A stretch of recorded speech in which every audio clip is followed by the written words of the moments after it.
sống trên đời này đừng trèo cao té đau rồi ngồi khóc. Đừng sống bon chen, mọi thứ trên đời đều có giá nghe.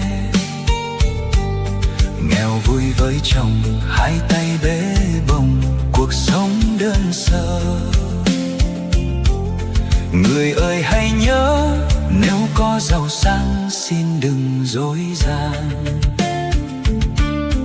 Gặp thời sẽ giàu, không thời thì sẽ nghèo. Đừng sống linh tinh, đời ta phải biết sống mà không vinh chết bị dè khinh. Đừng có lo ai giàu ai nghèo, xin đừng có lo. Chỉ là giấc mơ, đừng vì ham